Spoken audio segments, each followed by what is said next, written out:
ಸರಾಕೆರ್ ಕಾರ್ಕಳ. ಇಲ್ಲಿ ನೀವು ಬಂದು ಭೇಟಿ ನೀಡಿರಿ. ಯಾವುದೇ ಥರದ 5 ಪೈಸೆ ನಿಮ್ಮ ಖರ್ಚಿಲ್ಲ. ಬಂದು ಹೋಗುವಂಥ ಮಾತ್ರ ಖರ್ಚು ನಿಮಗೆ ಬಸ್ಸಲ್ಲಿ.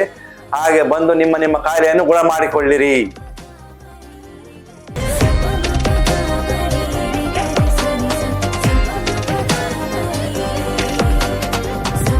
ನಾನು ದೇವರಿಗೆ ಅವರಿಗೆ ಇವರೆಲ್ಲ ಹೇಳಿಕೆ ಹರಕೆಳಿಯಾಗಿದೆ. ಹಾಗೆ ಈಗ ಸುರಿಗೆ ನಮ್ಮ ಸರಾಕ್ಯಾರಿಗೆ ಒಂದು ತುಂಬ ಧನ್ಯವಾದಗಳು.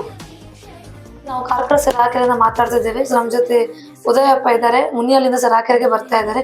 ಬಗ್ಗೆ ಹೇಳ್ತಾ ಬರುವಾಗ ಏನೆಲ್ಲ ಪ್ರಾಬ್ಲಮ್ಸ್ ಇತ್ತು, ಯಾಕೋಸ್ಕರ ಬೆಡ್ ಮ್ಯಾಟ್ ಅನ್ನ ಮನೆಗೆ ಹಾಕೊಂಡಿದ್ದಾರೆ. ನನಗೆ ಎಲ್ಲ ಗುಣ ಆಗಿದೆ. ಅಂದ್ರೆ ಭಾರಿ ಪ್ರಾಬ್ಲಮ್ ಆಗಿದೆ. ನಂಗೆ ನಿಲ್ಲಿಕ್ಕೆ ಆಗುದಿಲ್ಲ, ನಿಂತ್ರೆ ಮೈಕೆಲ್ಲ ಅಲ್ಗಾಡ್ತದೆ, ಆ ಥರ ಎಲ್ಲ ಆಗಿತ್ತು. ಮಸ್ತು ಕಮ್ಮಿ ಆಗಿದೆ. ಹಾಗೆ ನೀವು ಇಲ್ಲಿ ಬರುವವರು ಯಾವುದೇ ಆಲೋಚನೆ ಮಾಡಿದೆ ಅವರ ಹತ್ರ ಇವತ್ತು ಕೇಳಿದೆ, ರೆಗ್ಯುಲರ್ ಬಿಡದೆ ಬಂದು ಇದು ಥೆರಪಿಯನ್ನು ಮಾಡಬೇಕು. ನೀವು ಖಂಡಿತ ಗುಣ ಆಗ್ತದೆ ಅಂತ ನಂಗೆ ಫುಲ್ಲು ಭರವಸೆ ಉಂಟು. ಓಕೆ, ಇವಾಗ bed mat therapy, steamer therapy ಮನೆಗೆ ಬೇಕು ಅಂತ ಹೇಳ್ಬಿಟ್ಟು ತಗೊಂಡಿದ್ರೆ, ಯಾಕೋಸ್ಕರ ತಗೊಂಡಿದ್ರಿ? ಅದು ನನ್ನ ಆರೋಗ್ಯಕ್ಕೋಸ್ಕರ ತಗೊಂಡಿದ್ದು. ನನ್ನ ಇನ್ನು ಬೇರೆ ವ್ಯಾಪಾರ ಮಾಡೋದಾದ್ರೆ ಟೈಮ್ ಹೋಗ್ಲಿಕ್ಕೆ ಆಗುದಿಲ್ಲ, ಮನೆಯಲ್ಲೇ ಮಾಡುದು. ಅಲ್ಲಿ ಹೋದ್ರು ಸಾಧ್ಯ, ಇಲ್ಲಿ ಸಹ ಇದೆ. ಮತ್ತೆ ಬೇರೆ ಎಕ್ಸ್ಟ್ರಾ ಹೋದ್ರೆ ಅಲ್ಲಿ ಹೋದ್ರೆ ಅವ್ರು ಕೊಡ್ತಾರೆ. ಯಾವ್ದು ಅಂತ ಹೇಳಿದ್ರೆ ಆಯ್ತು, ಅದನ್ನು ನಮ್ಗೆ ಕೊಡ್ತಾರೆ. V3 ಉಂಟು, ಅದು ಬೇಕು ಅದು. ಮತ್ತೆ ಮದರ್ ಚೇರ್ ಉಂಟು, ಅದು ಬೇಕಾದ್ರೆ ಅದು ಕೊಡ್ತಾರೆ.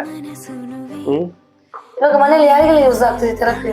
ಇಲ್ಲಿ ಮನೆ ಇದ್ರೆ ನಮ್ಗೆ 3 ವರ್ಷದಿಂದ ಎಷ್ಟು ದೊಡ್ಡವರು ಅವರು ಸಹ ಇದರಲ್ಲಿ ಯೂಸ್ ಮಾಡುದು. ಯಾವ ತರದ ಆರೋಗ್ಯಕ್ಕೆ ಹಾನಿಕರ ಇಲ್ಲ. ಓಕೆ, ನಂಬಿಕೆ ಇದೆ ಥೆರಪಿಯನ್ನು ಕಂಟಿನ್ಯೂ ಮಾಡ್ತಾ ಹೋದ್ರೆ ಇಂಪ್ರೂವ್ಮೆಂಟ್ಸ್ ಬರ್ತದೆ. ಹಾ, ನಂಬಿಕೆ ಉಂಟು. ಓಕೆ, ಸೇವಕ ಸರಿಯಾಗಿ ಇಲ್ಲಿ ಡೈಲಿ ಆಗಿ ಬರ್ತಾ ಇದಾರಲ್ಲ, ಅವ್ರಿಗೆ ಏನ್ ಹೇಳಲಿಕ್ಕೆ ಇಷ್ಟಪಡ್ತಾರೆ? ಅವು ಸರಕ್ಕೆ ನನ್ನ ಒಂದು ಆರೋಗ್ಯ ಎಲ್ಲ ಕರೆಕ್ಟ್ ಆಗ್ತಾ ಬಂದಿದೆ. ಇಲ್ಲಿ ಬಂದವರೆಲ್ಲ ನೀವು ರೆಗ್ಯುಲರ್ ಬೆಳಿಗ್ಗೆ ನಿಮ್ಮ ಟೈಮು ಮನೆಯಲ್ಲೆಲ್ಲ ಕೆಲಸ ಮಾಡಿಕೊಂಡು ನಮ್ಮ ಟೈಮ್ಗೆ ಸರಿಯಾಗಿ ಬನ್ನಿ.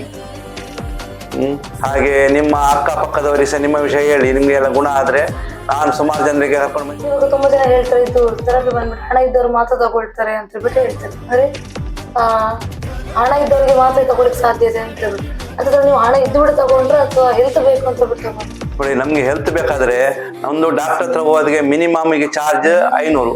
ಮಾತ್ರೆ ಮದ್ದು ಹೇಳಿದ್ರೆ 1,000, 1,500 ಅವರು 1 ವಾರಕ್ಕೆ 15 ದಿವಸಕ್ಕೆ ಬಿಲ್ ಮಾಡ್ತಾರೆ. ಇದು ಆ ಥರದ ಬಿಲ್ ಇಲ್ಲ, ಎಂಥದ್ದು ಇಲ್ಲ. ನೀವು ಹೆಚ್ಚಿದ ಆಲೋಚನೆ ಮಾಡದೆ ಈ ಥೆರಪಿ ನಿಮಗೆ ಬೇಕಾದ ಬೆಡ್ಡ, ಸ್ಟೀಮು, ಮತ್ತೆ ವಾಟರ್ ಥೆರಪಿ ಅಂಥದ್ದು, ಮತ್ತೆ ಬೆಲ್ಟ್ ಯಾವುದು ಬೇಕಾದರೂ ತಗೊಳ್ಳಿ. ಅದು ಸಹ ತಗೊಳ್ಳಿಕ್ಕೆ ನಿಮಗೆ ಒಮ್ಮೆಲೆ ದುಡ್ಡು ಇಲ್ದಿದ್ರೆ ಅವರು ಅಲ್ಲಿ ಬ್ಯಾಂಕಲ್ಲಿ ಲೋನ್ ಮಾಡಿ ಕೊಡ್ತಾರೆ. ನೀವು ತಿಂಗಳಿಗೆ ಕಂತು ಪ್ರಕಾರ ಕಟ್ಟಿದ್ರು ಅದು ಸಹ ಮಾಡಿ ಕೊಡ್ತಾರೆ ಅವರು. ನಿಮಗೆ ದುಡ್ಡು ಇದ್ದು ಮಾಡುವವರು ಹಾಗೇನಲ್ಲ, ದುಡ್ಡು ಇಲ್ದಿದ್ದವರು ಮಾಡ್ಬೋದು. ನೀವು ಡಾಕ್ಟ್ರಿಗೆ ದುಡ್ಡು ಹಾಕೋದು ಇಲ್ಲೇ ಹಾಕಿ ತಿಂಗಳಿಗೆ 1,500 2,000 ಅಲ್ಲಿ ಬ್ಯಾಂಕಲ್ಲಿ ಕಟ್ಟಿ ಅವರೆಲ್ಲ ವ್ಯವಸ್ಥೆ ಮಾಡಿ ಕೊಡ್ತಾರೆ ನಿಮ್ಗೆ ಬೇಕಾದ್ರೆ. ಒಂದು ಒನ್ ಟೈಮ್ ಇನ್ವೆಸ್ಟ್ಮೆಂಟ್, ಒಮ್ಮೆ ನಿಮ್ಗೆ ಇನ್ವೆಸ್ಟ್ ಮಾಡಿದ್ರೆ ಲೈಫ್ ಲಾಂಗ್ ನಿಮ್ಮ ಹೆಲ್ತ್ ಇಂಪ್ರೂವ್ಮೆಂಟ್ ಆಗಲಿಕ್ಕೆ ಹೆಲ್ಪ್ ಆಗ್ತಾ ಬರ್ತದೆ. ಹೌದು. ಓಕೆ, ಇವಾಗ ವ್ಯಾಪಾರಿ ಬಂದ್ಬಿಟ್ಟು ಸೆರಾಕೆರ್ ಥೆರಪಿ ಮಾಡಿಬಿಟ್ಟು ಇವಾಗ ಬೆಸ್ಟ್ ಆಗಿ ಇಂಪ್ರೂವ್ಮೆಂಟ್ಸ್ ಪಡ್ಕೊಂಡ್ಬಿಟ್ಟು ಇವಾಗ ಮನೆಯಲ್ಲಿ ಕೂಡ ಥೆರಪಿನ ಯೂಸ್ ಮಾಡಿಬಿಟ್ಟು ಸೊ ಸೆರಾಕೆರ್ ಸಾಧಕರಾಗಿದ್ದಾರೆ ಅಂತಾನೆ ಹೇಳ್ಬೋದು. ಸೊ ನಿಮಗೂ ಕೂಡ ಹೇಳುವಂಥದ್ದು ಇಷ್ಟೇ, ಸ್ವಲ್ಪ ಆದಷ್ಟು ಡೈಲಿಯಾಗಿ ಥೆರಪಿ ಮಾಡ್ತಾ ಬನ್ನಿ, ನಿಮ್ಮ ಹೆಲ್ತ್ ಚೆನ್ನಾಗಿ ಮಾಡ್ಕೊಳ್ತಾ ಬನ್ನಿ.